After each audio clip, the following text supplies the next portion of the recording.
Well, my friends, how are you doing? Welcome to PMP 2024 Live. It's always a pleasure to be with you, those of you who are on the journey to getting certified to being a PMP. And for those of you who are already certified, I'd like to say a massive congrats to you. Really excited to be able to meet with you once again.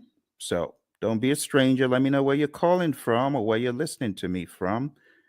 And for those of you that may have any questions, now's a good time to begin putting the questions in. But the purpose for our meeting today is to once again realign your journey towards PMP exam success. Okay. I know lots of you have plans to get certified in 2024, but it's important that you be focused on the right direction. All right. Because this PMP exam, when you look at it, it's full of content. It has so much information in it. So you need to be focused, my friend. You need to be laser focused on what exactly you're doing at every step of the way. Now, the easiest way is this. Number one, understand Agile. Please understand Agile. I know there are lots of courses out there. They're very heavy in the predictive piece, but they're not heavy enough in the Agile piece. And therefore, when people get on the exam, they don't understand the questions. Let me be perfectly clear about the questions, how the questions are posed. The questions are going to ask you, you are a project manager. It will always tell you who you are. You're a project manager in a project. You're doing this, that, or the other. You encounter a situation. What should you do next? But not just that. In the answers, you very well could have a blend of agile and predictive answers. And it doesn't mean you should choose agile all the time or predictive all the time. It depends on the way the answer is crafted. So my recommendation to you, number one, if you have this book called the Agile Practice Guide, read the book. If you've been for one of my courses and you have Agile book, this one, if you have Agile Principle Raw and Uncut, please read the book. In fact, I mean, you can see the relative size, right? This is great. This goes deep. This brings you into the discussion like from a layman's perspective. So if I were you, you can get this on Amazon. You can get this everywhere books are sold, pretty much this as well. So I would recommend, if you are weak in Agile, beef up your Agile understanding to the point where you know pretty much where the question is going, right? You got to know from an Agile perspective the values, the philosophies, the thought processes, like just vanilla flavored values. Know your values really well, right? Just know through this work, we've come to value individuals and interactions over processes and tools, work in product over comprehensive documentation, customer collaboration over contract negotiation, responding to change over following a plan. And even though there's value in the items that we just kind of discredited, we value the items on the other side more. That's what you need to be thinking. Then you go over to the principles. Okay. So I'm going to walk you through a little bit of Agile tonight, just to make sure you're on that wavelength. When I'm done with Agile, I'm going to tell you what next to do with Agile. And then I'm going to go into the predictive and then the hybrid. So this is probably going to take about an hour. We might be fortunate to get done quicker, but I want us to jump straight into the discussion because there's a lot for me to show you in this world of PMP. And this first piece is a slice from my course that I call Agile for Practitioners. My buddy Roy and I put this together, and it has helped PMPs across the world ace their PMP exam. So I'm just going to give you a quick little slice of Agile for Practitioners tonight.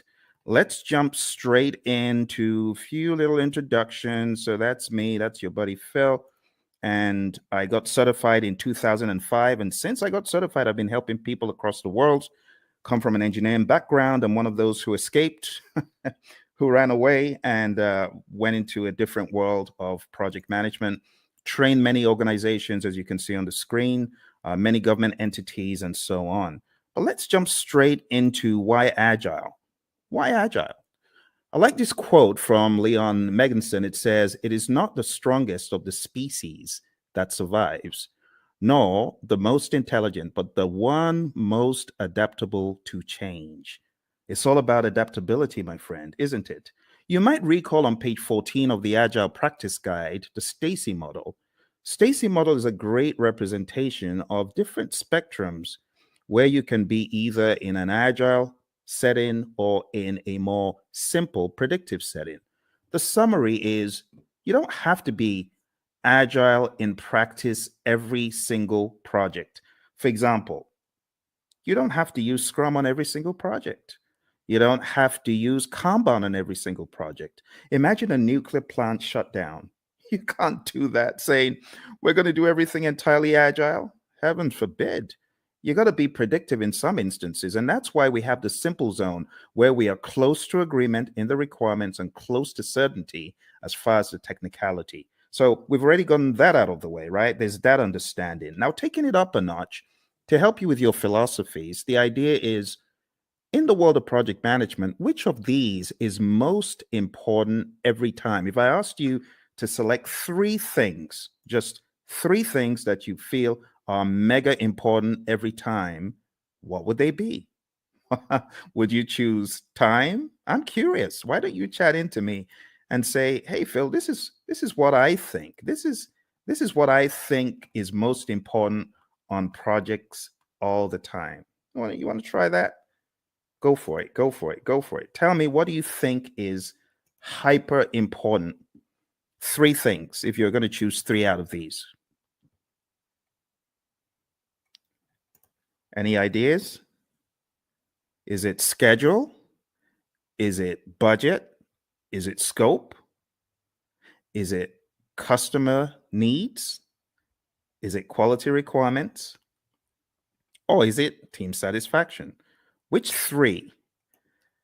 Chat into me. I'm waiting for you, my friends. I'm waiting. I'm waiting. Come on, you're project managers, right? So you already know the answer to this, hopefully.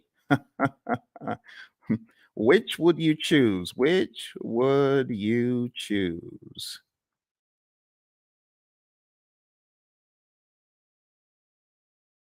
All right. Which would you choose? Everyone's trying to be all cute here. All right. Well, what I would choose is probably not the first one because delivering on schedule, if I don't deliver quality, is going to be frowned on. Don't you agree? If I delivered on schedule, but my customer is not happy, what good is that? Right? What about delivering on budget? You deliver on budget, but your customer is not happy. You got issues. You see where the train is going now? So, in order to answer this question, you need to ask, what about the customer? That needs to be actually one of the first things, but it's not the first thing that you think about. You know, the very first thing you should think about? The very first thing you should think about is the restaurant analogy. Have you ever been to a restaurant and you made the mistake of being mean to the waiter and they're going back there and you're wondering, oh my goodness, I shouldn't have done that. Who knows what they're going to do to my food? Has that thought ever crossed your mind? Well, it's the same thing when it comes to the world of project management. Because if you are not satisfying your team members, the likelihood is your customer may not be satisfied because the team may not put in their best. But if your team is satisfied, and I'm not talking salary now, I'm just talking being mindful and being empathetic and ensuring that the team has what they need. You know, the Agile Manifesto talks about giving the team the environment and support they need. When you do that, you're likely to have the team meeting quality requirements, delivering on budget, schedule, scope, and the customer is likely to be satisfied. All that good stuff. Okay, so the best answer to this, I don't know if you noticed, this said all plan scope. So you don't have that mindset of, oh, we have to deliver everything. In the world of Agile, no, that's not our mindset. Our mindset is we got to deliver value. It doesn't have to be all the scope. So I was looking for you to choose the bottom three. That's what I was looking for, just the bottom three: customer, quality, and team. Now, moving on to the next part where we're going to go pretty quick. This is what I was talking about, right? The Agile Manifesto values, which I've already covered, and then the Agile Manifesto principles. I'll just summarize them. Number one, customer obsession. Number two, welcome changes, even late, for the customer's benefit. Number three, deliver working product frequently. We want this to be shorter than 2 months because things change rapidly. You want feedback. You want to put it back into production. You want customer engagement. If it's far beyond 2 weeks, your customer may be disengaged. Number four, business people and developers working together daily. Number five, building projects around motivated individuals. I mean, that's common sense. No one wants to build a project around a demotivated team, right? Number six, face-to-face conversation. Now, this is very debatable because today everyone's on Teams, everyone is on Zoom. So, when it comes to efficient and effective, we got to be careful in 2024. But for the sake of your exam, just go with number six as it's written. Number seven, working product, the primary measure of progress. In the world of Agile, we don't do all those percent completes and statuses, right? In this world, Agile processes promote sustainable development. I call number 8, don't kill the team. The don't kill the team principle. Number 9, continuous attention to technical excellence and good design enhances agility. Number 10, keep it simple, sir. Keep it simple, sister. Number 11, the best architectures, requirements, and designs emerge from self-organizing team. Just leave the team alone. Let them do their stuff.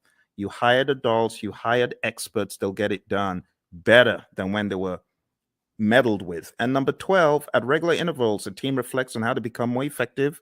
They tune and adjust their behavior accordingly. Doesn't always have to be the retrospective. This could be just a way of life, a day-to-day philosophy. And that's the Agile Manifesto. You do really need to know this well before you exam, okay? Now, let's go a step further. There is one more thing in the world of Agile that I like showing, and that is a difference between the predictive thinking, which is encapsulated on the screen right here. You can see in the traditional world, scope is fixed, but in the world of Agile, what happens? We flip the triangle on its head, and scope is now flexible, right? What is fixed is we have a fixed time box, that's schedule, and then we have a fixed budget, team size. So don't forget these core things about the world of Agile. Finally, before we get out of Agile, I just want to remind you, because I know a lot of people fight this one. The most popular Agile framework is Scrum, okay? If you haven't read the Scrum Guide, you should. Go to scrumguides.org, download it, read it, right? Scrum is a lightweight, easy to understand model. It's based on 3 pillars of transparency, inspection, and adaptation. This is a sequence of activities. What happens? Number 1, we have a product backlog, and it's a list of all the things our customers want. Then we have an event. It's called sprint planning. Sprint planning is where we meet to decide what we're going to get done in the sprint. As a result of that meeting, we get a sprint backlog. Once we get our sprint backlog, we then have our marching orders. We are already in the sprint, technically, once we start the sprint planning event. But the next event that happens is the daily scrum. The daily scrum is something that we do every 24 hours. Don't say, oh, we do a weekly daily scrum. No, that's not a daily scrum. It has to be daily. So the daily scrum is where the team meets. They meet as a sync up meeting. It is not a status meeting. Please don't choose that on the exam when they give you the trick question that says the daily scrum is a what? Don't choose status meeting. It's not a status meeting. It's a planning meeting. It's a sync up meeting. There's a difference. So it's not status. Don't think status. We could either answer the 3 questions, and with a mature team, you don't need to pass the mic around. They know what to talk about, right? But some teams prefer to not answer the 3 questions. They prefer to walk the board or just do some other configuration, right? Some very mature teams, they may not even walk the board or answer the 3 questions. But for the sake of your exam, understand that the 3 questions is pretty staple, and then the walking the board. It's talked about in the Agile Practice Guide, okay? Then the sprint, how long is a sprint? 4 weeks or less in the world of Scrum. In the middle of the Scrum, a lot of teams these days, and I really want to call your attention to a very subtle fact regarding your exam. I'm going to have to go to that book again. And it's a good book, actually. It's not a bad book. It's the Agile Practice Guide. So let's go to the Agile Practice Guide, okay? So looking at the Agile Practice Guide, I want to point out to you that there are a number of things the PMI accentuates on page 50 forward. Okay, so you do need to read PMI's account, because in the Scrum Guide, you don't have any talk about the event called backlog refinement. In fact, in the Scrum Guide, it's looked at as everyday life for the product owner. But in the Agile Practice Guide, it is called out specifically on page 52 in the Agile Practice Guide. And it just reads, in iteration-based Agile, the product owner often works with a team to prepare some stories for the upcoming iteration during one or more sessions in the middle of the iteration, okay? So this account is about 2 paragraphs, but you don't find this in the Scrum Guide. You should pay attention to backlog refinement. You should pay attention to PMI's account of Agile, PMI's account of all things that are on the exam, okay? So even though backlog refinement in this image I've graded because it's optional, you should, as a PMP candidate, be aware that PMI has 2 full paragraphs. It says there is no consensus on how long the refinement should be. There's a continuum of just-in-time refinement for flow-based Agile. The team takes the next card off the to-do column and discusses it. And then it says many iteration-based Agile teams use the time-boxed 1-hour discussion midway through a 2-week iteration. And that's exactly what I'm depicting on the screen. This is midway through the iteration. The team takes some time out. They do the backlog refinement. They go through the whole idea behind the INVEST acronym. Now, this is not a place for us to debate whether it is good or bad, because I have some of the Agile zealots who hate the INVEST acronym. Don't listen to them. What do I mean by the INVEST acronym? Independent, negotiable, valuable or vertical, estimable, small enough to fit within a sprint, and testable. You want to make sure that your backlog items are indeed ready. Okay, like I said, various schools of thought are against the INVEST acronym. But when we talk about the refinement, when we talk about the definition of ready, it is important you understand and have some sort of guardrail framework to help you. So this helps achieve definition of ready. Okay. If the story fails to meet one of these criteria, the team may want to reword it or even consider a rewrite. So this is the INVEST acronym. When we say a story is ready, it means ready for us to work on. And in your backlog refinement sessions, you want to work on getting your stories to a definition of ready. Okay, it's just that simple. When you get certified, you can, join the debate about whether backlog refinement should be done with the INVEST acronym, whether definition of ready is good or bad. I'm not here for all that, right? But just know for your exam, it's in the Agile Practice Guide. All right, moving on. We have the sprint review event, and this is where the customer, could be the end user involved as well, the stakeholders. This is where there is a review of what was created, the increment, right? And just be aware that the sprint review event is not a gate before you can release value, right? You can release value all through the sprint. It doesn't have to be one time. And in fact, you could get to the end of a sprint and you may not have a featured enough item, so you may not actually release. That's why we call it a potentially shippable increment. Lastly, we have the sprint retrospective event. And in the sprint retrospective, you already know this, I'm sure. This is where the team reflects, they look at what they could have done differently, what went well, what didn't go so well. It could also be a great team bonding exercise, and it's generally closed off to the Scrum team. And when I say Scrum team, I'm talking about the product owner, the Scrum master, and the developers, okay? So feel free to put any questions in there if you've got any questions for me, because I know for some of you, we have already gone through an extensive 35-hour course. You already know a lot of this stuff, but you might have forgotten some of it. For your exam, you got to understand the roles really well. The product owner role, I highly advise you to dig into PMI's Agile Practice Guide and understand their perspective of what this role does. I also advise you to look into the Scrum Guide to get a better idea of the product owner's role. I call the product owner the Chief Value Officer. Also understand what the Scrum Master does. The Scrum Master is a coach, not just a coach for the immediate team, but also a coach for the entire organization. This is someone who should be a champion in my mind for Agile and someone who should be making change on a grander scale. When you get into the nitty-gritty of your exam, you do need to know the 5 events. So the sprint, understand that in the world of Scrum, it's 4 weeks or less. Understand what sprint planning is all about. As I said, one of the things you should do before coming into sprint planning is you should have done some backlog refinement. So all your time isn't going on breaking down those huge monster epics or just realizing what exactly the customer was asking for all along. This is where the product owner needs to wear the hat of Chief Value Officer, understand what should have come next. And when you get into sprint planning, it's generally going to go a lot smoother. The daily scrum, as far as this is concerned, the 15 minutes is pretty standard. It's non-negotiable for your exam. Just know that 15 minutes is a time box. When it comes to backlog refinement, like I said, we want our stories or our requests to be sprint ready. Again, in industry, there's the debate of, well, stories aren't needed in Scrum. They're not in the Scrum Guide. Yes, but for your exam, understand what stories are. I have to say these things because the landscape of Agile is changing very rapidly. When it comes to the sprint review, it's showcasing working product to the stakeholders.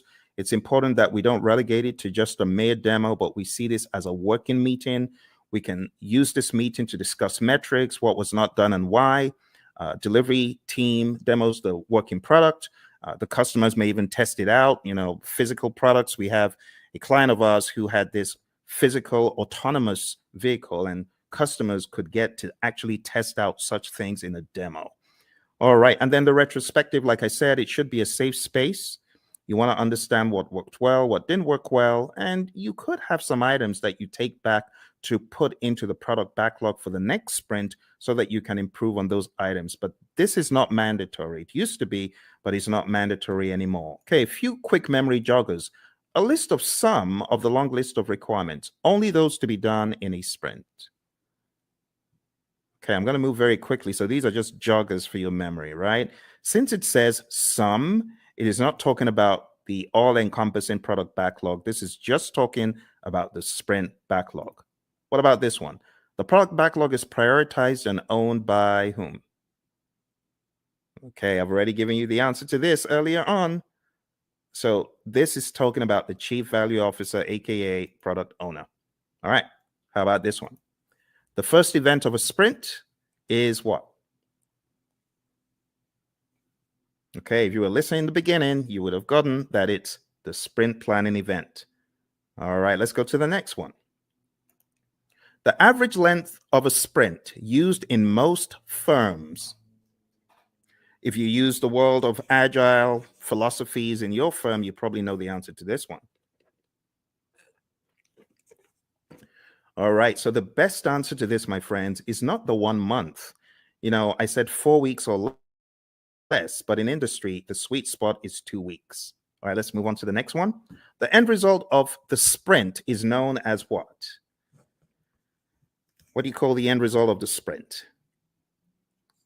All right, so I've abbreviated it because I really want you to think. I really want you to be on your toes thinking about, okay, what are we talking about here?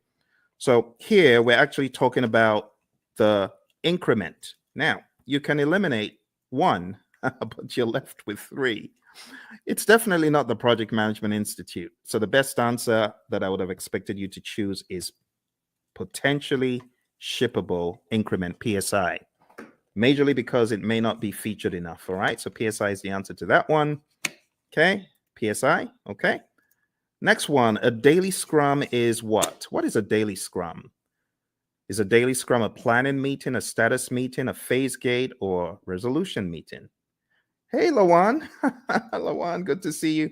Lawan is one of our PMP gurus. She's already certified. And Lawan's got some other certificates, haven't you, Lawan? So very nice to see you. Nice surprise. What are you working on now that you're a PMP? Tell me what you're working on. I'd love to know. All right. So the daily scrum, Lawan said it's A, and she's correct. It's a planning meeting. We don't want to think of it as a status meeting. That will be an immediate 0. So don't do that. All right. Next one, priming the backlog and preparing it for the next sprint through discussions and reprioritization actions is what?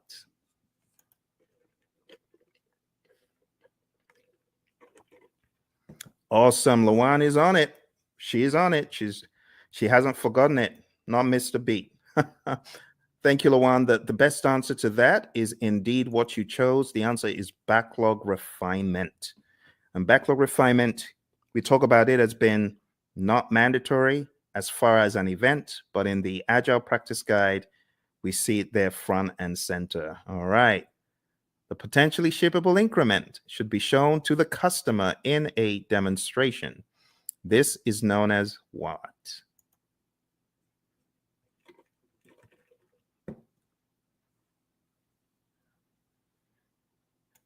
All right. So even though we call it a demonstration, it's not just that, but the best thing that we were looking for here is option C, sprint review. Now, again, just so you know, there's a lot of controversy in the world of Agile and Scrum when you call the sprint planning or sprint review or sprint retrospective a ceremony. You may get a wrist slap from some of the zealots. I don't care. Whatever. It is what it is. A lot of people call it ceremonies. A lot of people call them, other things, and that's it is what it is. Okay, Lawan. Lawan says she's working on her PSM. Awesome, Lawan. I know that you've already taken a lot of Ken Schwaber's PSM pre-test, so just keep doing that. And honestly, his site is probably the best place to be to just keep taking them over and over again, reading the Scrum Guide over and over again, and listen to our audio, because we've got audio out there on our channel, as you know. But well done, and try your best to listen to the lessons learned that are out there. We got lessons learned from the PSM from our friend Darian and Cindy, who both got certified last year. So I would recommend listening to them. I am going to put a link in the chat right now so that you can go listen to that episode. You can go listen to that episode and get some wisdom from both of them. They both got certified less than a year ago for the PSM. All right, well, let's move on to the next one. The Scrum team should spend time in self-reflection and checking itself for optimization and improvements. This is known as what? Another very easy one. You're welcome, Lawan. All right, another very easy one, very easy. Obviously, you know what we're talking about here. We're talking about the retrospective. Brilliant. All right, another thing that you should be aware of is just the terminology when we go through the product backlog. We have different terminologies. We have the product itself. We have the epics, features, stories, and tasks. And I just use a silly little mnemonic. I just say Phil eats fries sometimes on Tuesdays. It's my mnemonic. You can use that to remember. And here's an example of how the backlog could be broken down, right? Epics, huge chunks of functionality. Features, a group uses stories together for release. It's a sensible way of releasing stuff, release like stories. And then we have tasks, which are not in the product backlog, by the way. At best, these would be in your sprint backlog, but you have a lot of mature teams who don't even put that level of stuff into their backlogs. So at the end of the day, you would have a breakdown that looks something like this, right? You would have the product broken down into epics. Here's an example of PBIs for a website, and I will zoom in so you can see the intricacies here. So it looks very much like a work breakdown structure, but don't get it twisted. It's not a work breakdown structure. This is a product, right? Product breakdown. It is not a work breakdown. Okay, so this is the general idea. epics, features, stories. You can see we have the core website functionality broken down into the UI, and then that broken down progressively into more levels of detail until we get to a task level. Okay, and then here you can see the UX, content and user experience broken down into smaller pieces as well. Those would be at the feature level, and these story level, ultimately the task level. And we don't want to make this a religious thing you do in the world of Agile. It's not. It's just logic on how you break down your backlog, right? So your product backlog, you have big boulders, big chunks. Here's the general idea. When you're working on your product backlog, it's like an iceberg, right? You got this big old iceberg at the bottom. You got to break the iceberg into smaller pieces. And those smaller pieces, that's what floats up to the top. And that's what gets done. If the product owner, of course, is thinking properly, that's what should happen first. Okay, the next big difference that I want to point out is the difference between the definition of ready, which we talked about earlier. Go listen to it if you didn't, and then the definition of done. Definition of done is an agreed upon set of items that must be completed before an increment is considered complete.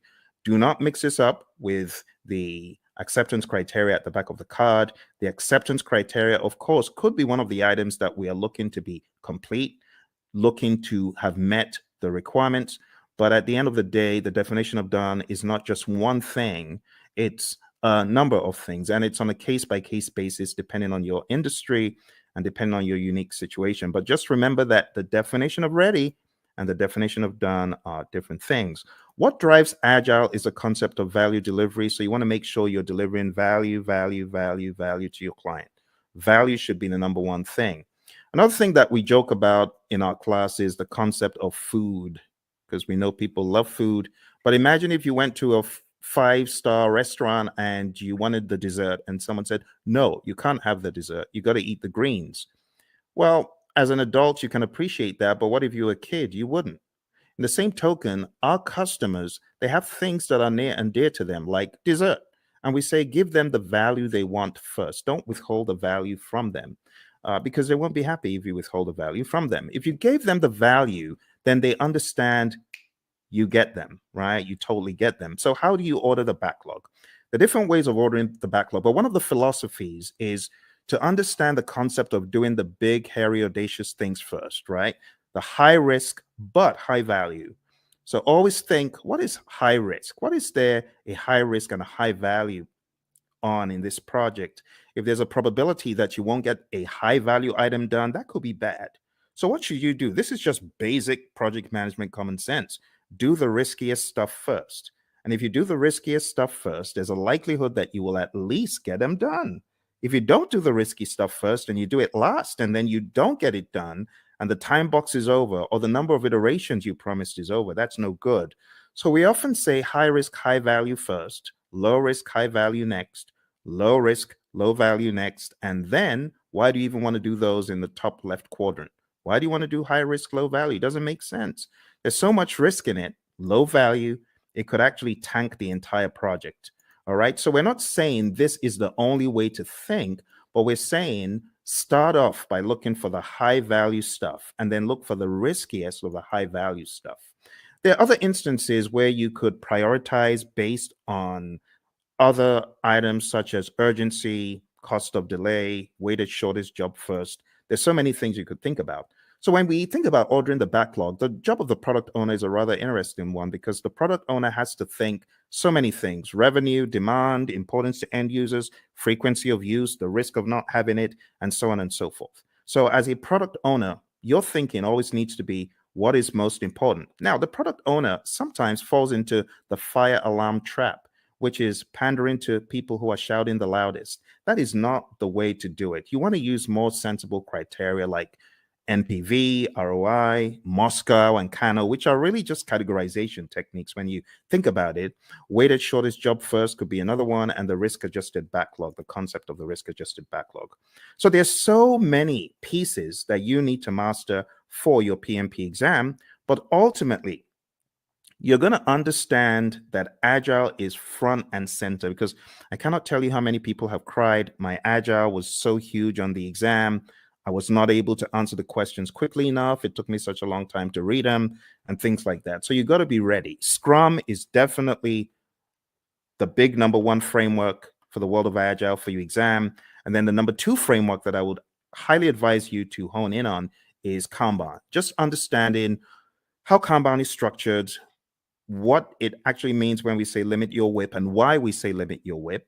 Understand what a board could look like when you have the WIP limits up top there. Understand what it means when we say the lead time, the cycle time, and things such as that. And understand this concept, because while it may not be tested on the exam, it's good to have the Agile philosophy of there's a cost for delaying delivering value to your customer. If you're not delivering value quickly enough, then your customer could tank. Your customer could fall off the radar. Your customer could go out of business. So we want you to have that mindset, okay?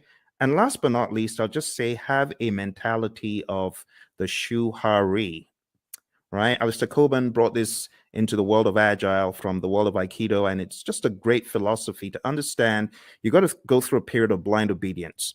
So I remember when the PMI Phoenix chapter brought the whole CSM bandwagon to our chapter, and I was one of the people who jumped on it.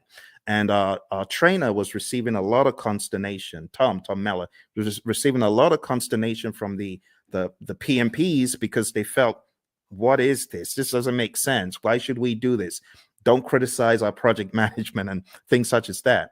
But blind obedience is best. Honestly, if you're coming into the world of Agile, just leave all your predictive stuff at the door, because I was in the world of predictive for eons, but I had to embrace, as they say in the military, embrace the suck. I had to embrace what Agile was bringing, the change in mindset.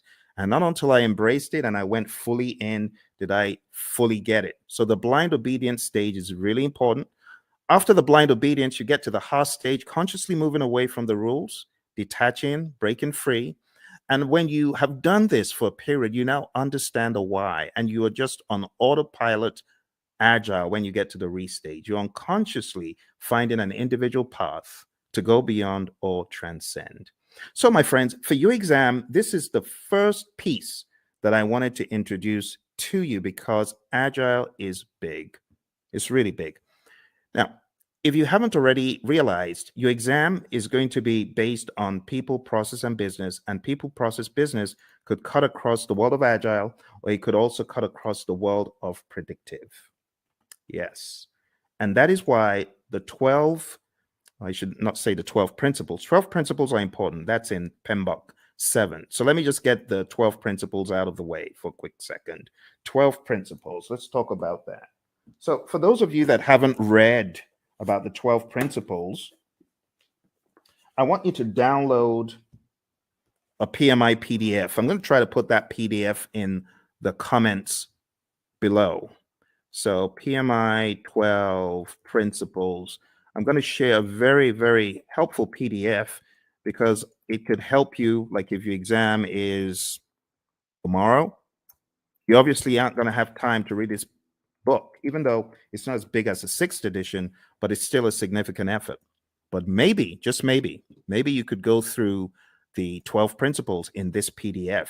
So let me show you what is in this PDF. And this will be a very quick run through because the philosophies are quite important. Okay, so let me share this with you. The philosophies in the 12 principles. Let's go very quick. So you can see the 12 principles over here, right? You can see stewardship, team, stakeholders, value, and so on. Let's start from stewardship. Going all the way back to stewardship. So this just says you've got to be a diligent, respectful, and caring steward.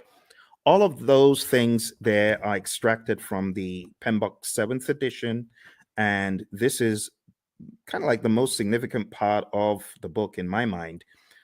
So if you open up the PMBOK Guide 7th edition and you go to page 24, okay, I want to make it very clear, very clear. Okay, here, this is it. This is it. I know it looks transparent, but this is it. PMBOK 7th edition. So if you go to PMBOK Guide 7th edition and you go to page 24, it says, be a diligent, respectful, and caring steward. And that's what you see here, stewardship. Stewardship includes integrity, care, trustworthiness, and compliance. And the summary is this: act responsibly to carry out activities with integrity, care, and trustworthiness while maintaining compliance. And that's it. Let's go to the second one. Number 2, team. So if you follow me to the next one, page 28, it just says project teams are made of individuals who wield diverse skills. And the summary is create a collaborative project team environment. That's the summary. All right. Next, we go to stakeholders. And the principle about stakeholders is one of collaboration. It just says effectively engage with stakeholders. Number 4, value. I've already talked about value today, and this just espouses that same idea. Focus on value. If it's not valuable, don't do it. Continually evaluate and adjust project alignment to business objectives and intended benefits and value. Systems thinking. Always see the big picture. It says recognize, evaluate, and respond to system interactions. That's that one. Going over to leadership. Leadership is all about being bold, taking those leadership decisions, making them, it says, demonstrate and adapt leadership behaviors to support individual and team needs. So here, I would say definitely know the Hersey-Blanchard model, the 5 stages of team development, things like McGregor's theory, Herzberg, Vroom, McClelland, all those, you should have an idea about those. But understand that leadership is all about influence. There's a difference between leadership and authority. You got to know that, okay? Even in the power interest grid versus the influence impact grid, there's a difference between power, authority, and influence leadership, okay? You got to remember that. So demonstrate leadership behaviors. Moving on to tailoring. Tailoring, it says, tailor based on context. The summary is you cannot throw the entire PMBOK guide or guides or process group or practice guide at every single project. All right, next one is quality. It says build quality into processes and deliverables. You got to think quality. It says maintain a focus on quality that produces deliverables that meet project objectives and align to the needs, uses, and acceptance requirements set forth by relevant stakeholders. Let's move on to complexity. Complexity, it says navigate complexity. The best way to navigate complexity is to understand the dimensions in it. The dimensions, human behavior, system behavior, uncertainty itself, and ambiguity, and technological innovation. There's a difference between these two. So let me go over these on page 51 very quick for you. Ambiguity is a state of being unclear. It says of not knowing what to expect or how to comprehend a situation. Then it says uncertainty is a lack of understanding and awareness of issues, events, paths to follow, or solutions. The summary is this. PMI is saying complexity is a characteristic of a project, and you as a project manager, you need to know how to manage it. How do you manage complexity? Let me take you back in time to the Stacy complexity model, remember? Now, how did we say we would work on complexity?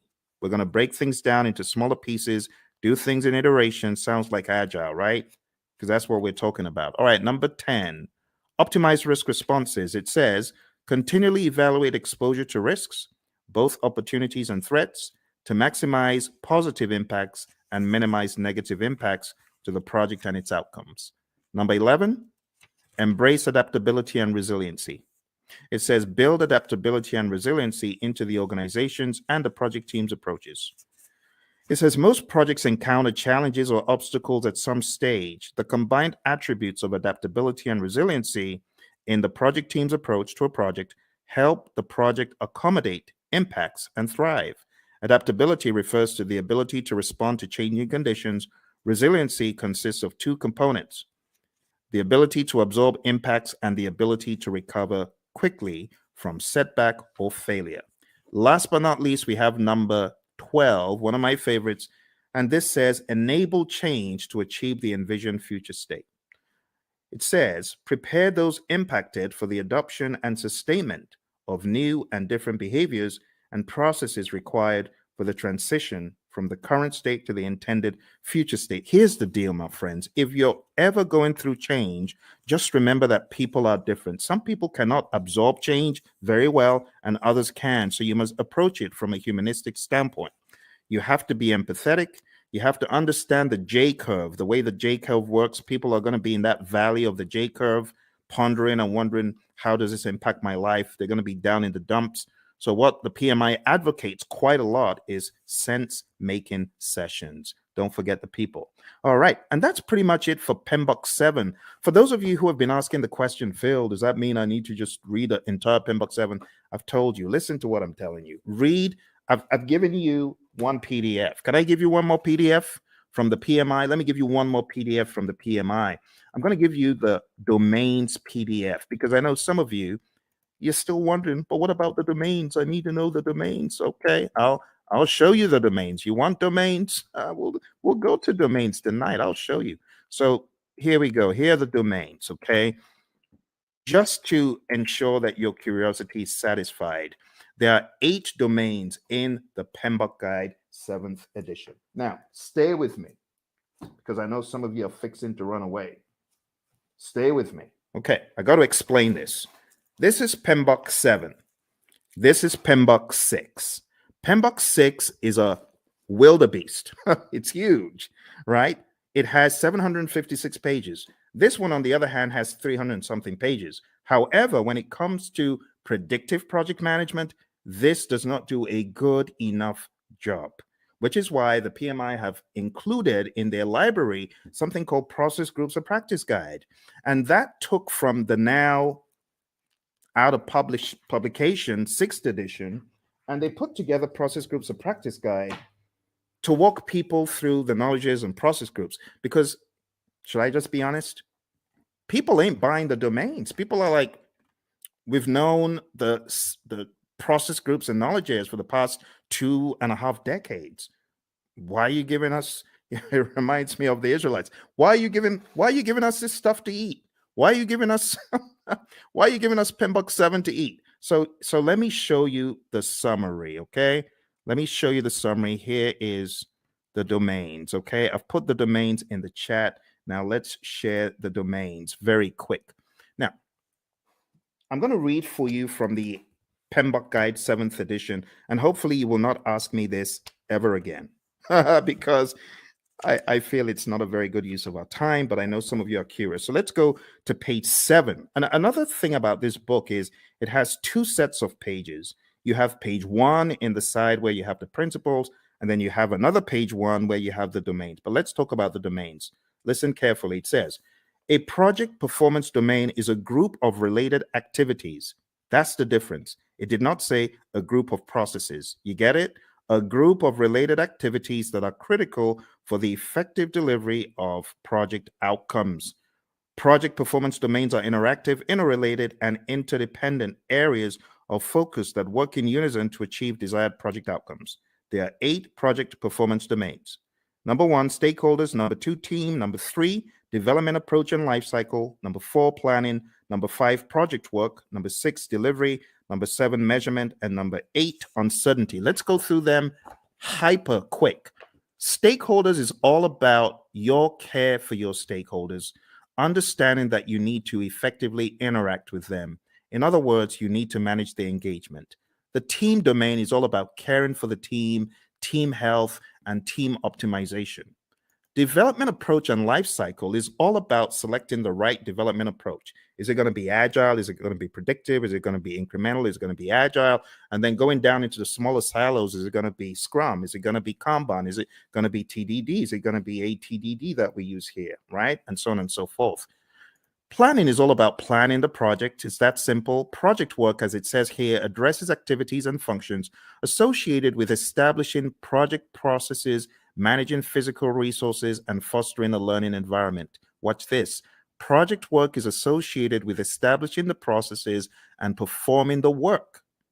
Boom, performing the work. That's the direct and manage project work process and everything connected to it. So just think executing. The next one is delivery. This just makes sense. You create a product, service, result, feature, function. It needs to be delivered. And that's what you're doing in the delivery performance domain. It addresses activities and functions associated with delivering the scope and quality. You see those two? Scope management, quality management. I told you you were not missing anything. That's what these domains are all about. The next one is measurement. Now, this one, I must say, is a worthwhile inclusion in the dialogue, because a lot of times you have individuals who are measuring stuff and their measurements are probably not sensible. For example, a company my buddy Roy worked with, the company said to the testers, we're going to reward you if you find bugs. The more bugs you find, the more rewards you get. So these people aren't stupid. Of course, they had friends who were developers. So the developers started cranking out some soft bugs, not really malicious bad bugs, just soft bugs that will get their buddies a reward. What a ridiculous metric to measure. So don't measure the wrong thing. That's what this is telling us. Measure sensibly, and also be aware of the vanity metrics phenom. Don't fall into the trap of vanity metrics. Actually, the PMI has a very good breakdown of why you should be very particular about metrics. It says on page 96, we have leading indicators and lagging indicators. So be aware of what you're measuring. Is it a leading indicator predicting changes or trends, right? Leading. In other words, the metric is smart. The metric tells you what is about to happen before it does. Or we have lagging indicators. Now, lagging indicators, I'm not saying they're dumb, but they measure deliverables or events after the fact. Okay, so leading indicators, that's your magic right there. Lagging indicators, not bad. They're still helpful, but it's after the fact. And it says what to measure. You got all sorts of things on page 98, which is a good breakdown of what to measure. We go into the concept of baselines, business value, net promoter score, mood chart. I would highly advise at least understand some of the basic metrics in project management, just in case they come up on your exam. So benefit cost ratio or cost benefit ratio, MPV, net promoter score, which is a measure of how happy your stakeholder is or willing to recommend your products or services to others, mood chart, and what else? That's pretty much it. There's some very good stuff here. So if there's one of the domains that I am excited about, I think it's this one. This is definitely value to the project management narrative. On page 112, we have my favorite, the vanity metric, a measure that shows data but does not provide useful information for making decisions. Has someone ever told you to gather data and measure stuff that is just worthless? You know, for example, measuring page views of a website is not as useful as measuring the number of new viewers, because you could have had one viewer go in there 1,000 times, if you get what I mean. So just that whole idea is what we talk about in the measurement domain. Last but not least, we have the uncertainty domain. And it just says projects exist in environments with varying degrees of uncertainty. In that vein, the project manager needs to have a plan, a mousetrap for how to measure the usual suspects. There are 5 of them: uncertainty, a lack of understanding and awareness of issues; ambiguity, a state of being unclear; complexity, a characteristic of a program or project or its environment that is difficult to manage due to human behavior, system behavior, and ambiguity; volatility; and then risk. And honestly, that's it. That's it for your 8 domains. We don't really have to go any further. It would be a waste of time. Now, if you have any questions, I would love to answer your questions. We're going to be hitting about an hour very soon. But before we jump off the call today, there's one more thing that will be in order. And what I want to do next is just talk about the deeper world, the deeper world of project management, by going into, it's the grid. Everyone's like, oh my goodness, not that again. This grid is very important, my friends. It's important for your project management journey. I know a lot of people are not very keen on it, but trust me, you need this. You really need this. You really need this thing I'm about to show you. And it's the 5 process groups and the 10 knowledge areas. We have to go through it tonight. I couldn't let you escape without it. So I would like for you to get a pen and a paper. It's going to be a worthwhile experience. It's going to be good. Let's work on this together. And as I go through it, I want you to ask any questions. Okay, if you have any questions, now would be a great time to ask them. So in the world of project management, according to the PMI, way back in time, there are 5 process groups of project management, and they're just 5 buckets. I just call them buckets of things that need to be done in order for us to get project work done. And when I say project work, I'm talking more about the work that the project manager and the team are going to do to manage the project. You see, there's a difference between doing the work versus managing the project. You hear the PMI talk about a product life cycle. That's all about doing the work. But then there's talk about a project management life cycle, which is really code for the process groups.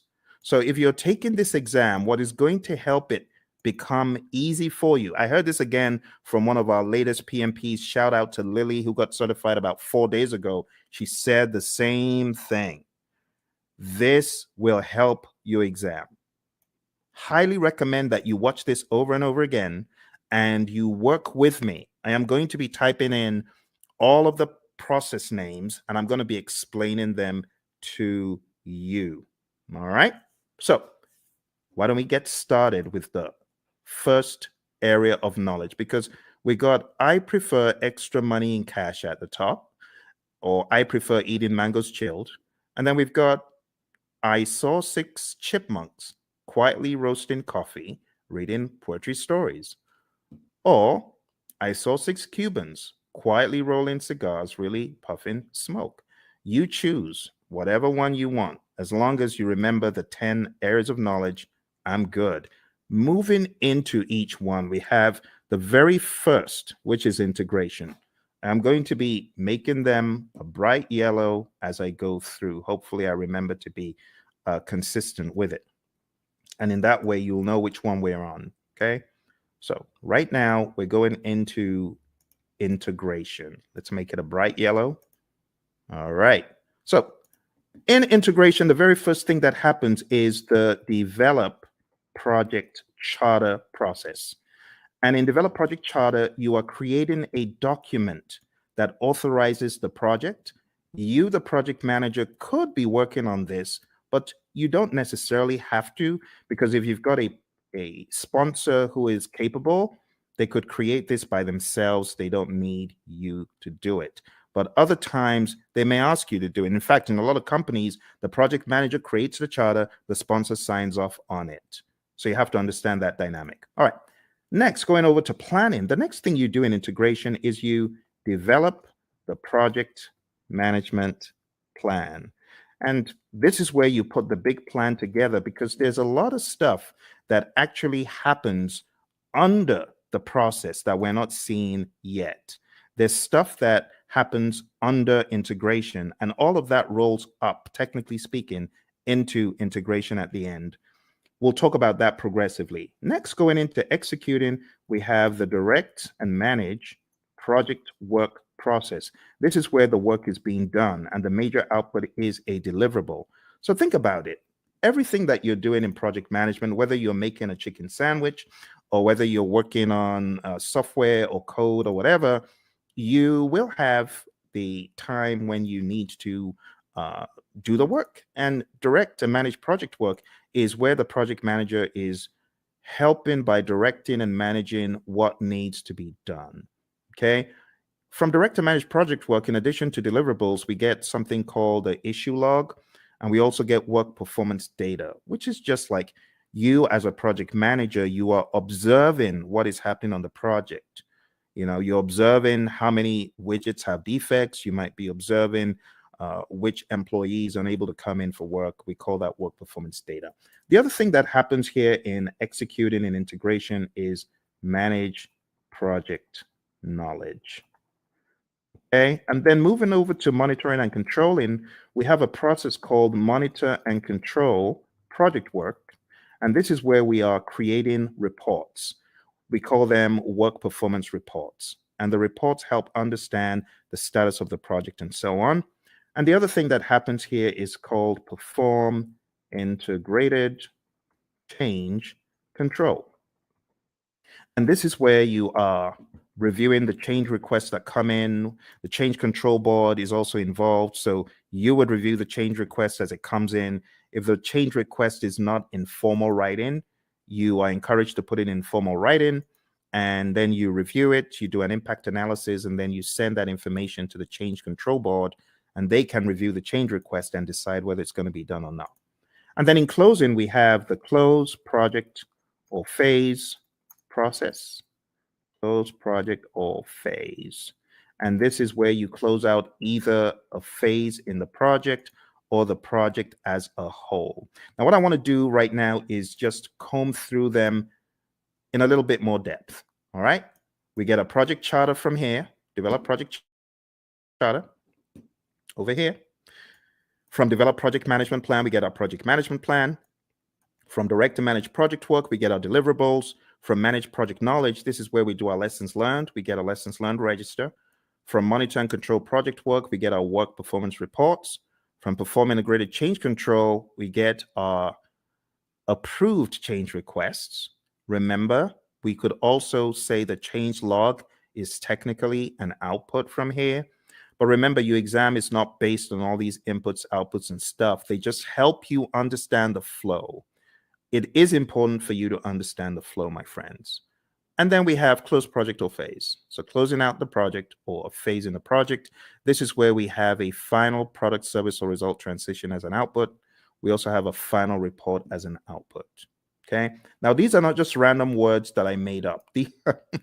These are indeed things in the PMBOK Guide 6th edition and things that are helpful for you to know as you traverse the landscape of project management as you prepare for your exam. Okay. All right. I hope that makes sense. Do send in any questions if you have questions. So that's the first knowledge area. Now, everything that happens under integration, you got to look at it like this. Look at it like this. All this stuff under rolls up. All the stuff under rolls up, technically speaking. Now here, I know we only have one process here, but technically speaking, what you have in identifying the stakeholders, you want to make sure the stakeholders buy into the charter. All the stuff you have here in planning is going to add up to your project management plan. All the stuff you do in executing is pretty much governed, talking about governance from an integrative standpoint. Everything you do in monitoring and controlling is governed up here because all you're checking to see if you're going according to plan in all the knowledge areas is governed at a higher level in monitor and control project work. And close project or phase, it just has that, okay? And that's the general high level idea. Now we're going to be going crazily quick, so I'm going to put the responsibility in your court to tell me to slow down or stop because I'm just going to go pedal to metal from here, okay?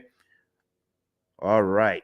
So draw along, follow along. It will be a good exercise. Going into planning, we have plan, scope, management as a process where we decide how to manage scope. Then we have collect requirements, where we are collecting all the requirements, functional requirements, business requirements, and so on. Then we have the define scope process, where we create the project scope statement, which has all the inclusions, exclusions, detailed deliverable description, and so on. Then we have create WBS, which is where we create the work breakdown structure. Then we jump across to the monitoring and controlling process group. And here we have two things. We have validate scope. This is where your customer checks the product, service, or result. And then we have control scope. And this is where you, as a great project manager, you're controlling the scope, making sure people aren't adding extras. Okay, good. Let's move into schedule management. In schedule management, the first thing that we have here is plan schedule management. Plan schedule management is where you create a plan for how to develop and manage the schedule. Then we have define activities, where we list out the activities that need to be done. Sequence activities, where we put the activities in order of occurrence. And estimate activity durations, where we decide how long each activity will take. And then we have develop schedule, which takes everything into account. And voila, we have our final schedule, right? We also from here have our schedule baseline. Just to make sure you understand the difference, There's a difference between having a project schedule, which is a living, breathing schedule that you update just sensibly as a project manager, versus the schedule baseline, which is a particular version of the schedule etched in stone.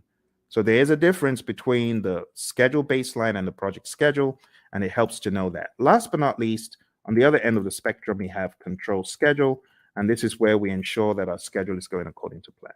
Okay? Be sure to ask any questions. If you have questions, I will be moving a lot quicker from here. Going into scope, we have three things we do. Three things in planning and one in the monitoring and controlling section. Here we plan cost management, and that's where we plan how to manage cost. Then we estimate costs. We estimate the cost for each line item, each task. Then we have determine budget. And this is where we roll all the task costs to a final total amount. And then lastly, here we have control costs. And this is where earned value lives. Now, when I say where earned value lives, this is where we use the earned value metrics. The earned value metrics could help us see trends where we're likely to end up, or previous performance across schedule and cost and even scope. Just remember for your exam, you need to remember SPI, CPI, CV, and SV. You need to remember that they all start with EV. They all start with earned value, right? That's an easy way of remembering. If it's a variance, what do? You subtract. If it's an index, what do? You divide. So that's another quick tip. And then if it's schedule, then if it's schedule performance index, plan value is the other thing. If it's schedule variance, plan value is the other variable. If it's cost related, actual cost is the other variable for cost performance index and cost variance. Okay, so let's zoom into that for the sake of those who may have forgotten. The big thing for your exam is really knowing what does SPI mean if it's 0.4, or what does CPI mean if it's 0.4. Anything less than 1 is bad for the indices, right? Greater than 1 means you're doing better than projected. Anything less than 1 is bad. Equal to 0 means you're equal to 1, I beg your pardon, for the indices means you're right on target. For the variances, if it's 0, it means you're on target. So if you have a 0 variance, that's good. If you have a negative variance, that's bad. If it's greater than 0, like if you have even a $5 cost variance or schedule variance, that means you are actually better than planned. Okay, so those could help you in your recall for the exam. I'm going to put them over here. I'm going to make them a little bit smaller because they're not really a process. It's just something to remember. All right, let's go over to quality. So in quality, we have plan, quality management, and we have manage quality, where we are actually carrying out our quality audits, manage quality. And last but not least, we have control quality. And in control quality, this is where we are actually checking the product, service, or result. Okay. For those of you just coming, we're doing an end-to-end coverage. It's a very rapid means for you to catch up on the PMP. Once this live stream is over, it is likely you will not see the video because the video will be pulled down. You won't see this video once it's over. So if you know you're not able to stay, unfortunately, you will not see this video afterwards. All right, let's come out. Let's go back in. All right, there we have it. So we've got plan quality management, manage quality, and control quality. Moving on to the next thing we're talking about, we're going to talk about resources. Moving on to resources, we have 6 things here. We have plan resource management. We have estimate, activity, resources, and those two happen in planning. In executing, as far as resources concerned, we have acquire resources, we have develop team, and then we have manage team. And what are the differences? In develop team, this is where our team goes for team building, They get trained, they get educated in project affairs if they need to, or technical things.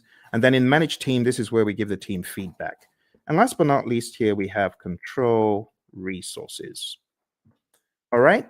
If there are any questions whatsoever about what you get out of the processes, please ask. I know I'm going pretty quick because I have so many videos about this stuff on the channel that I'm expecting that you might have maybe even already gone through some of those. Okay, let's go on to the next one. Next one is communications. And in the communications knowledge area, you're going to do three things. You're going to plan communications management. You are going to manage communications. In other words, you're going to communicate. This is where you're going to distribute information to people. This is where you could have reporting done in meetings. And last but not least, we have monitor communications. Okay. Again, I want to encourage you, if you haven't mastered this, this is important for your PMP exam. I know some people feel, oh, this is old stuff. Trust me when I tell you, I cannot count how many people I've heard from that this helped them put the big map together. So I really want to stress, if you haven't mastered this, please spend some time in doing so. Okay. All right. Let's make these a little bit smaller because we got a really big one coming up. We got risk. Risk is a significant beast. It's very, very big. So let's go on to risk. And risk starts off, as usual, with plan risk management. This is where we create a plan for how to manage risk. Then we identify the risks.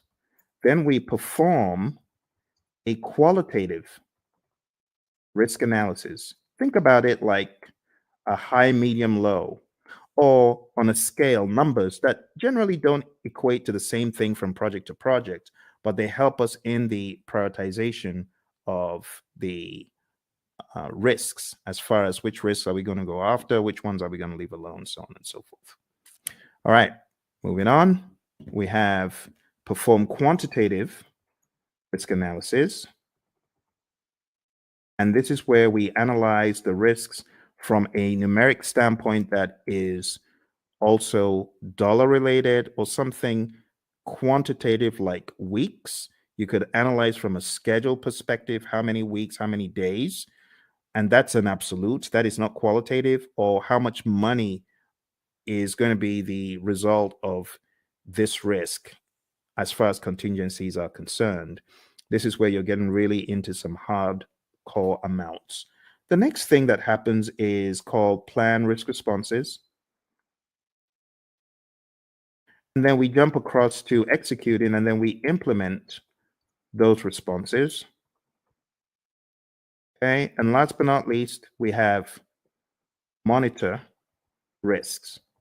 Now, when it comes to plan risk responses, again, I'm going to take some time out to talk about the A team, not Mr. T and the A team, but avoid, transfer, escalate, accept, and mitigate. Okay, so these five are your approaches for negative risk or threats. We also have another 5 for positive risk or opportunities, and I'm just going to put them here sneakily. I know it shouldn't be there, but I'm going to put them there because I want to share them with you. I call it EASEE, easy, right? Easy. It just stands for exploit, accept, share, escalate, and enhance. You got to know these really well. Look on the channel because I have videos. Avoid. Let me just blow this up a little bit so that you can see it a little clearer. Okay, let's blow that up. Okay, so avoid, and feel free to take screenshots. That's fine if you want to take screenshots, right? So avoid is avoiding the risk altogether, 100%. The risk doesn't happen or it doesn't impact at all. Transfer is transferring to a third party. Escalating is elevating the risk to either your boss because it's beyond your power or your authority, or you could escalate because it's affecting other parts of the organization. Accept is doing nothing. We have passive and active accept, and mitigate is reducing the probability or impact. On the side of the easy, which really should be here, but I'm just making this quick. The easy is for the positive risk. So you could exploit a risk that's 100%. That positive risk is going to happen, right? That's what we mean by exploit. 100% will happen. Accept is doing nothing. We have passive and active accept again. Sharing, again, same strategy as I said for transfer. You involve a third party. It could be a special purpose company. It could be a sister organization that you share the positive risk with. Escalate, again, escalating it to a higher power because it's beyond your project or because it's beyond your power. And then enhance is really just increasing the probability or the impact of the positive risk. All right, so that's risk, my friends. We are going pretty quick here, and we are going to be done before you know it. Let me go back and share the last pieces of information because we have just 2 more knowledge areas. Aren't you amazed at how quick that has gone? You know, in some courses, the entire 1 week is spent on that. They spent 5 days taking you through what I'm showing you in minutes. That's why you need to come to my course. Come to my course. I'll do a lot of time optimization for you. You want to join my course, go to hpmexam.com or go to tinyurl.com/elite PMP or tinyurl.com/elite CAPM. I'm going to put those links in the chat because I know some of you are like, how do I join your program, Phil? Well, you just need to go to Elite PMP. You can start studying with me tonight, like right away. You can start studying with me right now because if you sign up there, you'll be able to join immediately. It's on Udemy and costs 24 hours a day. You just decide when you want to join. And if you're getting ready for the CAPM exam and you're wondering how to get certified, you can join me on the Elite CAPM program as well. I'm going to put that in the link. Do that. Put that in the chat. So go to Elite CAPM if you're keen on studying with me for the CAPM exam. And then if you want to be on my full-blown training for project managers, not only to get them PMP certified, but also to elevate them to the next level after PMP. In other words, showing you how to succeed. You can just jump into my program, which is called hpmexam.com PMP exam immersion. Let me put that in the chat as well for those of you who are curious, because I know some of you are feeling the training right now. You're like, my goodness, I just spent $2,000. I spent 10 times more. I got 10 times less in a different program. If that's you, I want you to smash that like button. Tell me if that's you. I want you to hit like. I want you to subscribe to the channel, and I actually need you to share it with your friends. Okay, that's what I need you to do. So if you want to study with me, do that. And if you're like, Phil, I ain't got a dime. I'm just trying to get by. Hey, that used to be me. That used to be me back in 05. I didn't have a dime. And that's why I've got you covered. I've got a free 30-hour program right here on YouTube. For those of you who are on YouTube, those of you who are on the other platforms, thank you for joining me from the other platforms. I see you. I see all of you across the platforms. So if that's you and you're like, Phil, I ain't got a dime, I got you covered. I'm going to put a link in the chat, and this is to my 30-hour free program, totally free. All you need to do is go on to pmp.pmradio.org, and I've got over 30 hours of free video. Free, totally free. No catch. The only thing I ask, though, if you really want to support the channel, because I know some of you you gained so much from the channel. Just go get the book, PMP Exam Immersion, right? The PMP Exam Immersion book, I'm going to show you tonight how to put everything together in context.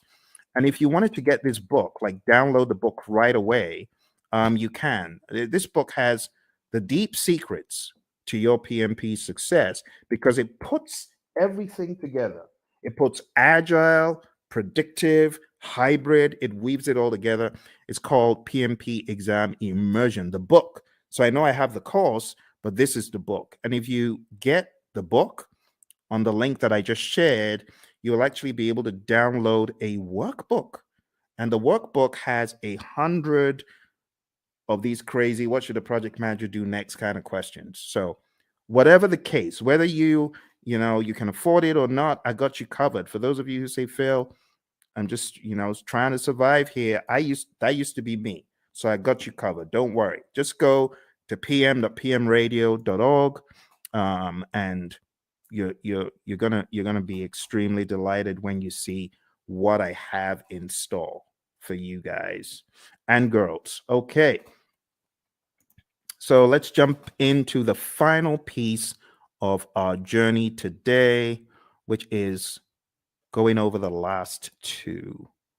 I'm going to make the others very small, just so that everything can fit on the screen. Okay. Some of these processes, they occupy a lot of space. I might be able to make a few of them bigger, like quality is actually not that much. And if you haven't gone through this rites of passage, well, I'm glad you're going through it right now. This is a brilliant opportunity for you to see how the entire table comes together. All right, so procurement.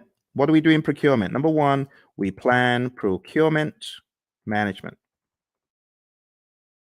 Plan procurement management is where we decide, are we going to buy or not? Are we going to make or are we going to buy? If you decide to buy, then we go through the procurement process, the philosophies, right? And we do the RFPs or the RFQs or the RFI, request for proposal RFP, request for quote RFQ, request for information RFI, IFN, invitation for negotiation. I'm talking so quick because I want to get done. I want to get done. It's a weekend. It's a weekend. You see, the labor of love, your buddy Phil is here for you to help you. Because once I hit the road again, it's going to be hard for me to do these. And I hit the road very shortly.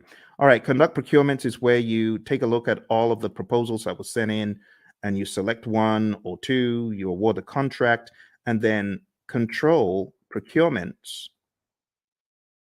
This is where you are checking to ensure that the vendor, the seller actually did what they promised.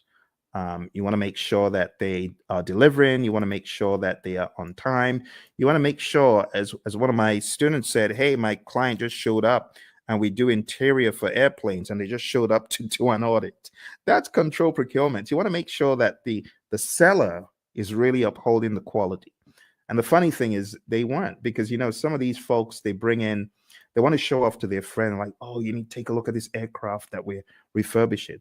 So unfortunately, on that day, one of them brought his buddies into to the workplace. Bad move because the customer showed up. All right, let's finish this off. All right, last but not least, we have stakeholder. So over here, we have identify stakeholders. This is the only one that you have in the initiating process group. And then we have plan stakeholder engagement. And then we have, after you've planned how to engage a stakeholder, then we have manage stakeholder engagement. This is where you're actually engaging your stakeholder, speaking with them, communicating with them, working with them. And last but not least, we have monitor stakeholder engagement. Okay. And my friends, that's it. I just showed you. Please give me a round of applause. Give me a round of applause, please, please, please. I think I deserve it because I've done what a lot of instructors won't do. I took you through the entire Agile curriculum. I've taken you through PMBOK 7, principles, domains, and boom, now I took you through PMBOK 6.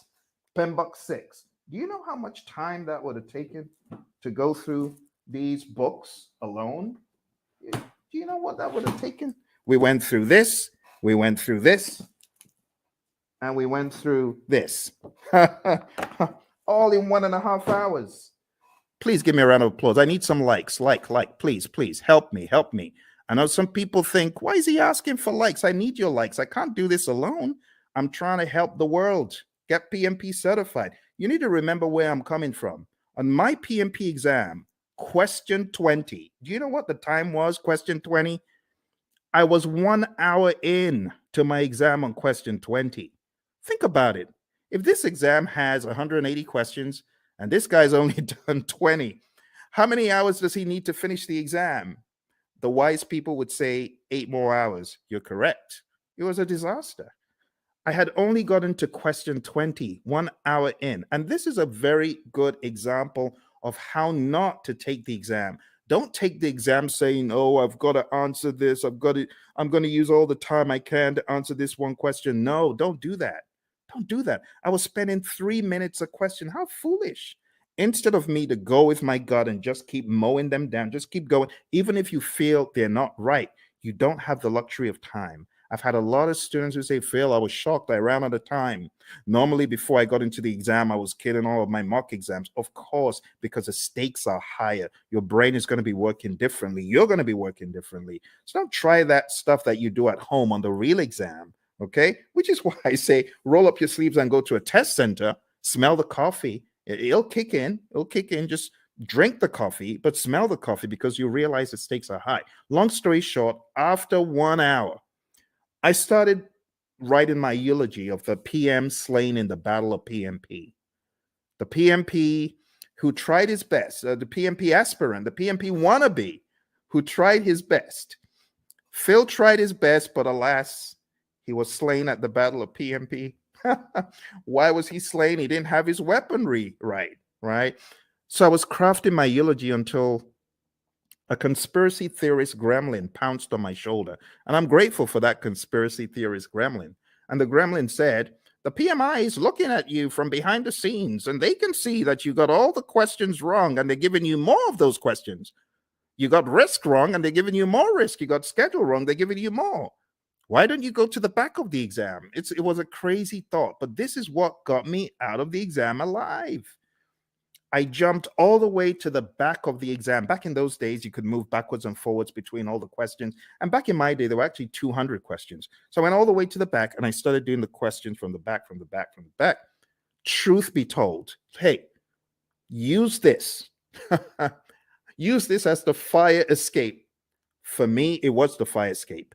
I started backwards and I realized the questions were easier from 200, 190, 180, 170, 160, 150, 140, and just kept doing the exam backwards, and it was easy. Then I got to a pocket of difficult questions. It's like these question writers are like fiends from the pit. They know where to grab you, and they just, boom, dollop a boatload of hard questions, and it's like quicksand. Don't be moved by that. You can jump over the quicksand, or you could just do C, D, E, C, C, C, whatever the options are, but don't get stuck in the quicksand. I didn't get stuck in the quicksand. Kept mowing them down. I think I had a pocket of difficult ones in 120, kept going back around 70 something, difficult ones around 50. I didn't care. I was just mowing them down, doing my best. And then I got back to question 20. And guess what the time was? 3:55. Pretty much I had 5 minutes left. And the question is, am I going to start changing stuff, or am I just going to end the exam? Took a deep breath. Boom, end the exam. And then the screen goes blank. You've been selected for a survey. We would like to find out, did you enjoy your exam experience? Was it clean? Did you like the staff members? Oh my goodness. Now I have to go all the way through this ridiculous survey saying, I liked it, I didn't like it. But remember, the conspiracy theorist gremlin is saying, fail, you got to say you like it, because if you said you don't, you're going to fail. So what did I do? Yes, I liked it. It was good. It was clean, even though it was dingy and dim lit. Everything was good. It was good. It was good. It was good. Then press the end button and the screen goes blank for like an eternity. Congrats. You've passed the exam. Talk about being chased by, you watch those TikTok videos of crazy bear out of somewhere in Colorado, those bears. That was me. I felt like I had run from the crazy beast. And that's why I do what I do. Because when I came out of the exam, I promise that if I come out of the exam alive, as I'm writing this crazy exam called the PMP exam, I'm promising if I come out of this thing in one piece, two promises. Number one, I promise I'll never curse the PMI. I won't curse them as I always have been. And number two, I promise I'll tell everyone anything in the world that moves. I'll tell them this exam crazy. Crazy exam, crazy exam. That's why I say take no prisoners. Do everything you can before you find yourself in front of that computer monitor. Do everything you can. All right. Final thing we're going to talk about today, my friends. I'm going to show you the PMI's secret sauce for the PMP exam. They have a secret sauce for the exam, and that secret sauce is encapsulated in a document. And the document is simply called PMP Exam Content Outline. I'm going to put that in the link so that you can download it and read it. I'm showing you where all the treasure is buried tonight, my friends. You know, like I said, I'm hitting the road again. I don't know when next I'm going to be able to do this. It's going to be a while. Here we go. Here we go. That is the PMP Exam Content Outline. And I'm going to go over the outline with you, but I'm not going to do it the usual way. I'm going to do it differently. I am going to do it very quickly by going through my special roadmap. It's a roadmap I created for the PMP. And it cuts off, I would say, about 10 hours. It cuts off 10 hours from the curriculum because it's very rapid and effective. Are you ready? Let's jump into it. Let's jump into it. Here we go. Here we go. For those of you that have been on since we started, thank you very much. I hope you're finding value from it. Your exam is going to have people. 42% of the exam is people, 50% is process, 8% is business. And then you can slice that across 50% agile and hybrid, 50% predictive. Okay? So what am I trying to say? I'm trying to tell you agile is a beast, a big old beast as big as predictive. Here's the breakdown one more time. See that? So pay close attention to the process domain, but don't forget, you could slice these into 21, 21 for people, 21 agile and hybrid, 21 predictive. For process, 25 agile and hybrid, 25 predictive. For business, 4% agile and hybrid, 4% predictive. That's the general idea. Okay. Let's go into the people domain very quickly, and I'll just try to wrap it all up. Okay. Number one, I have changed the order from what is in the outline that I sent you. In the outline, it starts off with manage conflict, and then it goes into lead a team and so on. But I'm changing it because I want you to get the flow. The flow doesn't make sense in the outline. I want you to get more of the flow from a time perspective. So number one, what I want you to think about first is building a team. You build a team, and then you begin to define the team ground rules, do's and don'ts, and acceptable behavior. And then you begin to lead a team. You know, my mentor, John Maxwell, he says a true measure of leadership is influence, nothing more, nothing less. You're going to lead the team to success. You're going to help the team understand what to do on the project. Leadership is all about example as well. The Hersey-Blanchard model is also a very good one to talk about here. If you haven't heard about the Hersey-Blanchard model, this is it. The thesis of the Hersey-Blanchard model is you need to be a situational leader. You can either be in a directing mode, depending on the individual. This is where you give low support and more direction, or in a coaching role, or in a supporting role, giving more support than direction, and in a delegating role where you just know the keys to the kingdom are safe with this dude, this girl, because they've proven themselves time and time again. But you don't always stay in one quadrant. You move around depending on the individual and the circumstance. With someone, you could have a delegating approach, but if you change the environment, you may need to have a more directing approach with that same individual. And that's the general idea. The other thing that you really need to know for your exam is the 5 stages of team development: the forming, storming, norming, performing, and adjourning. This will help you on the questions. There's also subtle lingo used. So when it comes to forming, the team members are independent. When it comes to performing, the team members are interdependent.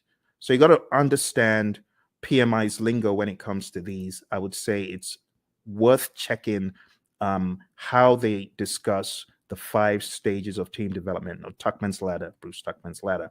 Also, as part of your journey, know the 10 tenets of servant leadership: listening, empathy, healing, awareness, persuasion, conceptualization, foresight, stewardship, commitment to growth of people, and building community. You already know the PMI isn't going to do this in parrot fashion, but you do need to be very comfortable with the narrative. Also, for the people domain, you need to understand the Thomas Kilmann conflict mode instrument.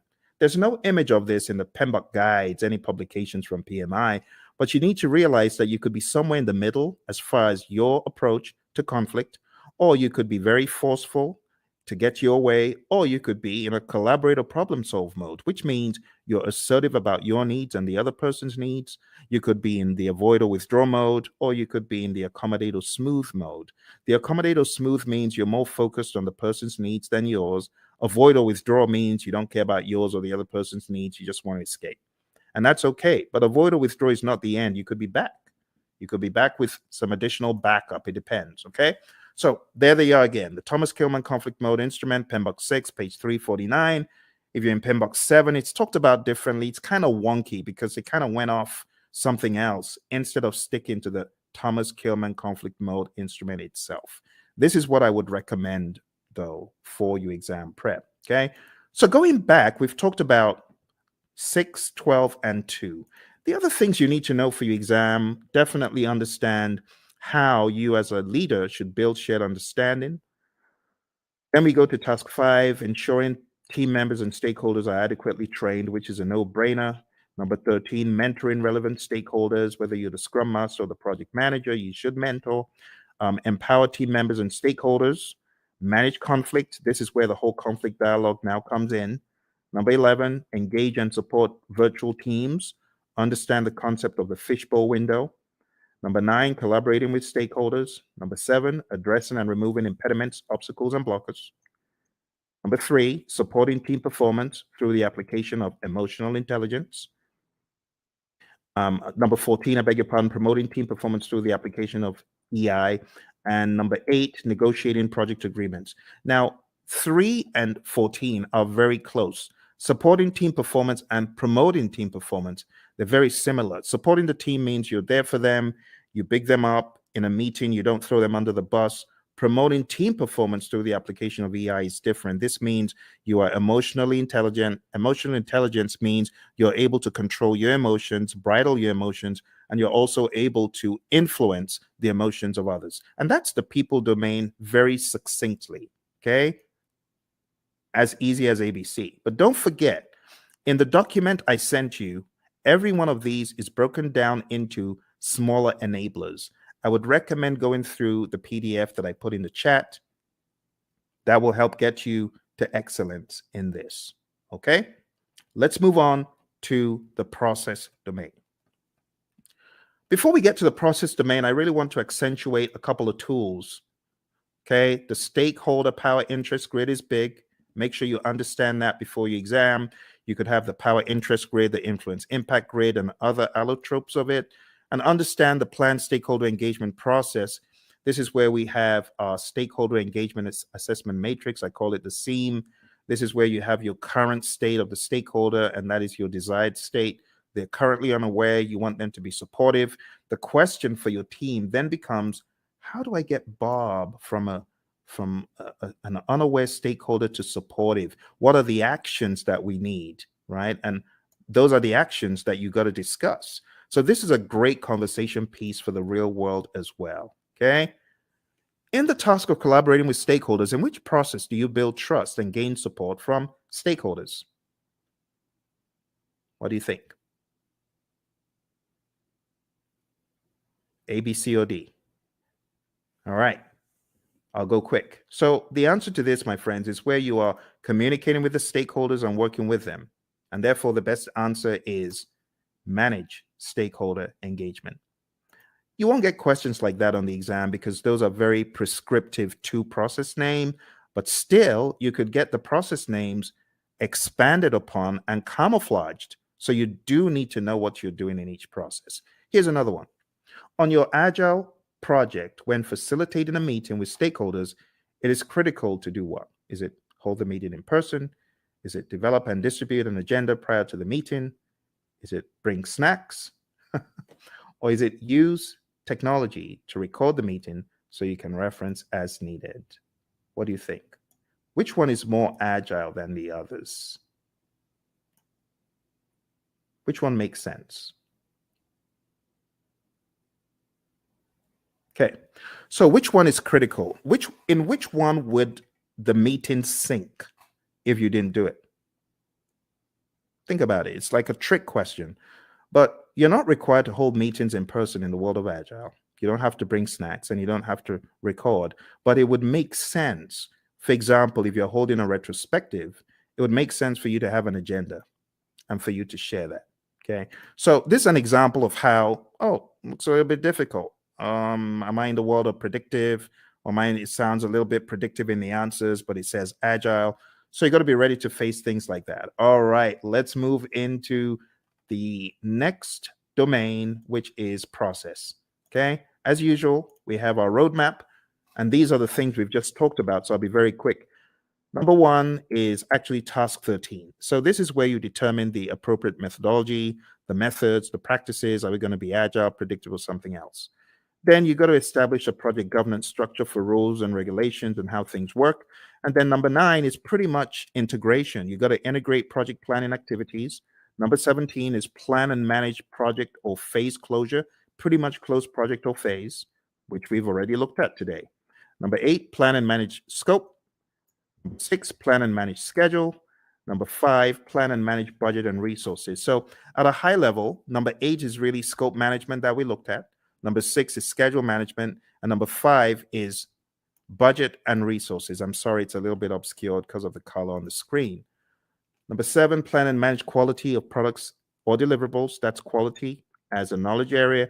And all of these also double in the world of agile. Don't forget. Number 3, assess and manage risks. We've taken a look at that.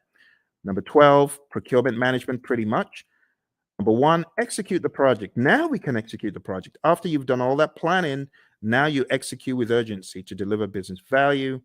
Number 16, ensure knowledge transfer for project continuity. Make sure that you're transferring the knowledge, because if that person leaves, what's going to happen? That needs to be your question. All right, manage project issues, have an issue log. Make sure you chase those impediments as vehemently as possible before they eat you alive. So we talk about impediments, obstacles, and blockers. So the question is, what is the difference between an impediment, an obstacle, or a blocker? And the answer is an impediment slows you down. An obstacle is in the way. Now you can go around it, you can go over it, but when it comes to a blocker, you're stuck in your tracks. You're stopped. That's really bad. They're all bad, but blockers are the worst because they just stop you in your tracks. You can't move. When we talk about managing project issues in the world of predictive, all of those things are in your issue log. You got to go after them. Manage project changes just means manage changes using your change management plan. Your configuration management plan must also be considered. This is manage project artifacts. 3 artifacts in Agile. Who remembers?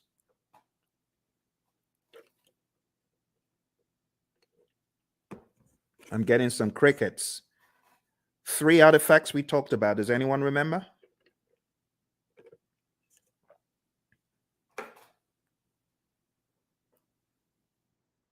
Hello? Everyone's quiet. Okay, I don't bite. All right, so the artifacts I was looking for from the world of Agile is your product backlog, your sprint backlog, and your increment or PSI. In the world of predictive, I was expecting the baselines and the plans pretty much. They're possible artifacts. We could also say our burn charts are artifacts from the world of Agile and things such as that. There are other things we could include. All right, managed communications is the next one. Pretty much managed communications, the communication knowledge area, and then engage stakeholders pretty much the stakeholder management knowledge area that we've taken a look at. Okay.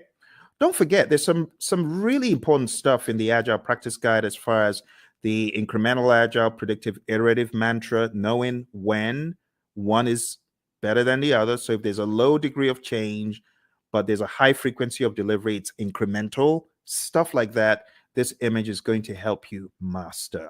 Again, know your Scrum, know your Scrum, know your Scrum inside out. Read the Scrum Guide. Make sure you go to scrumguides.org. As I recommended earlier, read it, go through it, go to Ken Schwaber's website, scrum.org, and make sure you take some of his Scrum basic assessments. They will really help you get very firm in Scrum. And don't forget the PMI's Agile Practice Guide, page 18, table 3-1. This is a table that you do, in my mind, absolutely need to know before your exam. And when it comes to the world of risk, just understand that risk can be positive or negative. Like in this image, we have, okay, the mouse gets the cheese. Well, that's a positive risk. Or the trap gets the mouse. Okay, it's a negative risk. But from whose perspective? From the perspective of the mouse. But what if we're talking about the homeowner? From the homeowner's perspective, what if the mouse gets the cheese? That's negative. So you always have to put on your perspective hat. Speaking of hat, the mouse is wearing a hat. So what strategy has the mouse adopted from this? Well, the answer would be mitigate. The mouse is trying to mitigate.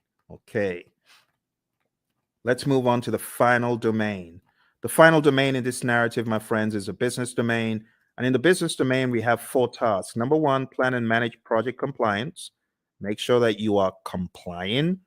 Do not comply, because not complying could be bad.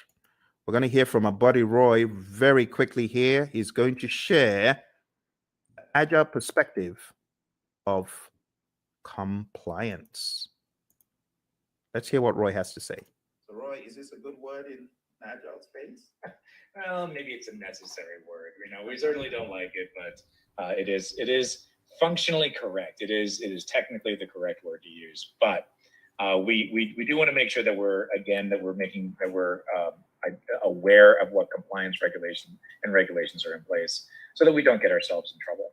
But I also want to stress that there are actually times when we might intentionally decide not to be in compliance. I've done a lot of work in the finance space, insurance space, and sometimes they're actually having those conversations of, okay, there's a new regulation that just came down the pike. Is it cheaper for us, for at least for right now, to go do that and go make sure that we are compliant, or should we just pay the fees for a period of time and do that work later? So those discussions they're valid discussions, especially when no one's being hurt. It's not about that. It's more about this regulation. We just can't get to it right now. It's going to cost us more to do it now versus later. So there's sometimes those discussions happen, but those things are planned. They're understood. There are lots of discussions. Same basic needs, in an agile project as you would in a traditional project. It doesn't really change that much. But again, the difference is how we do it. We make sure that the teams are very aware of the compliance and regulatory needs, and that they understand them very clearly, so that we don't necessarily have to do reviews to identify compliance. We are encouraging the teams to be compliant always. That's a big difference. All right, good words from our buddy Roy. And like I said, if you want more of Roy and I's training coaching, going down to hpmexam.com, we have tens and tens of hours of both of us going back and forth talking about this stuff over and over again. You could go on to tinyurl.com/elite PMP. You'll be able to join the Udemy course where we have PMBOK 7. We just go to town on PMBOK 7, and you can watch all of those videos there. All right, moving on. Let's go back, and we're talking about business domain. Next thing is evaluate and deliver project benefits and value. So in the world of the PMI, they've become hypersensitive to the concept of benefits and value and outcome. It's no longer just about deliverable. Moving on to task 3, evaluate and address the external business environment changes for impact on scope. This is what a good product owner should be doing. A good product owner should always be scanning the boundaries and saying, what has changed in the environment? How does that affect our project? That needs to be the question. All right. As usual, I want to hear from my buddy Roy about environmental impacts. He always has such great wisdom to share. So let's listen to what my buddy Roy has to share. I hope the sound is coming across properly. It's a little bit different from Zoom's, this mechanism I'm using. So do let me know if you're able to hear the sound of Roy's voice. Let's listen. I'm glad to talk about the backlog. That's a very positive change. Obviously, observing and monitoring and all that sort of thing is really not that much different than you would do. That's a business thing. Your product management community, if you have one, they would be doing these sorts of things. And that part doesn't change. The part that does change, though, is that we're able to make those changes a lot faster. So if something is happening in the market, we don't have to wait 6 months or a year to implement it because of current projects. We change it now, or as early as is practical anyway. And the main reason that we can do that is because it's less impact to our schedule, less impact to our projects. We can make those changes a lot faster with significantly less impact to our project. All right, back to you, Phil. All right, awesome stuff from our buddy Roy. So now you understand the concept of the environmental changes and their impact on scope. We've got one more, and we're going to be done for the night. We're going to be done. So here's your last chance. Type in any questions you have. I'm sorry if you are typing in questions and I'm not seeing them. This is a different platform, so even though it's live, I am unable to see if you have chatted in anything. It's not coming through. You might want to go to LinkedIn and try, because a few moments ago, Lawan was chatting in and it did work for her on LinkedIn. So if you're typing in and it's not working, I am sorry. All right, let's go on to the final one, and it's support organizational change. And you as a project manager, this is your job. Your job is to support organizational change. If the organization is going through change, you got to be a champion for it. You got to make sense making sessions. You got to help the organization, right, in their sense making sessions. You need to spearhead and lead the charge. As it says here in what we have in 3.4, it says assess the organizational culture. That's number one. Number two, evaluate the impact of the organizational change to your project. And finally, evaluate the impact of the project to the organization. And then you got to determine required actions either way. That's the general idea. We're going to hear from our buddy Roy, and then we're going to wrap this up. So our buddy Roy is going to talk about organizational change from the world of Agile. Let's hear from Roy. So Roy, how do we think about supporting organizational change from this perspective? Yeah, this is huge in the Agile space. And the main reason is to enable Agile to work properly, you need to change the organizational culture. It has to happen. To support things like, experimentation and the ability to fail and removing impediments as quickly as possible. All of these things may be contrary to the way that your organization is set up and contrary to the culture.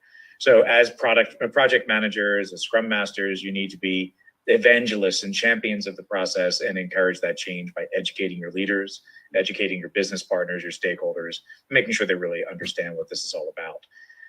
Organizational change, let's say this, the biggest barrier to Agile adoption is organizational culture. So if you're looking for one thing that's going to be your biggest problem, it's the organization itself, the culture of the organization. So you need to pay particular attention to that, because you're going to see behaviors that are more traditional in an Agile environment. But in an Agile environment, those traditional behaviors don't work, right? If you're expecting to see things the same way, do things the same way, and just do Agile, you will fail. It will not go well for you. You may get some benefits, but eventually you're going to start seeing where the organization is going to get in the way, and you will start very quickly falling back into traditional approaches because this Agile thing doesn't work here, right? And it's not that Agile can't work there, it's that your organization is just not changing to allow it to happen. All right, Phil, back to you. Awesome stuff as always from my buddy Roy, my Agile coach. Thank you, Roy. And with that, my friends, we are done. Or are we? There's one little piece left that I like to throw in at the end, just to help you see how far we have come. Because when I tell you we've climbed 1,000 mountains, you better believe it. We've climbed so many mountains that you won't even believe. When you see the roadmap of everything we've done tonight, you won't believe how much we've done. We've done a boatload of stuff. We've done so much stuff. It could actually be a little bit mind-boggling to you. So what I like to do at this point, I like to show like a roadmap of all the intricacies of the PMP exam. So let me just go over them one by one. First of all, we've talked about the world of predictive. We've talked about the world of agile. We've talked about the people, process, and business domains. We've talked about Scrum. We've talked about Kanban. We've talked about the Agile Manifesto, talked about the Agile Manifesto values and principles. And then I've shown you PMBOK 7. I've shown you PMBOK 6. I've shown you the 12 principles and the 8 domains. Wow. My goodness. Okay, let's put it all into perspective. I'm going to show you one more image to bring it home. This is going to be the coup de grace. It's going to help you see everything in one place. Okay. But are you ready? I hope you are. This is going to go pretty deep. Let's take a look. I call this the PMP mind map. PMP mind map. And this mind map encapsulates the entire journey. I think at the end of it, you'll probably appreciate all the work you have been doing, actually. All the work you've been doing to succeed on your PMP, you're going to see it come to light here. All right.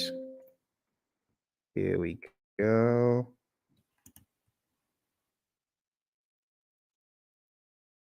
PMP mind map.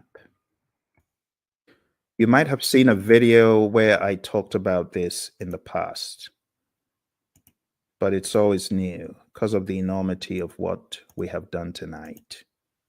You ready? Okay. You take myself off the screen so that you can see it. All right. So we've talked about everything here in the world of Agile. See that? Let's zoom in. Agile. Talked about the manifesto, talked about servant leadership, talked about charters, and these are some other pages that you need to focus on. We talked about predictive, 5 process groups, 10 knowledge areas, 49 processes, talked about the principles and the domains, talked about the PMP exam content outline. Quick note on hybrid, if you haven't already read pages 26 to 30 in the Agile Practice Guide, you definitely want to. And then we talked about Scrum. We went through the 353, and then coming to a wider view, we've talked about integration, scope, schedule, cost, quality, resources, communication, risk, procurement, and stakeholder. We've talked about people, process, and business. And then we've talked about some auxiliary things. I told you about my experience on the exam. You got to manage your time. I told you definitely take it at a test center. I wouldn't advise taking it at home. Bad things happen to some people who take it at home. Some people are able to escape unscathed, but trust me, when it happens, when the flying monkeys come out, it's no fun. And I know a lot of people who have encountered the flying monkeys. Get enough sleep for your exam and definitely do a lot of scenario-based tests. If you haven't taken my 200-question test, which you can find, actually, I've got 2 200-question tests on YouTube. If you haven't taken them, I highly advise that you do. I'm going to put them in the chat. Do that. So, well, my friends, thank you very much for joining me. I appreciate it. You take care, and don't forget, check out all the links, hpmexam.com, tinyurl/elite PMP, and tinyurl.com/elite CAPM. All right? You take care. All the very best.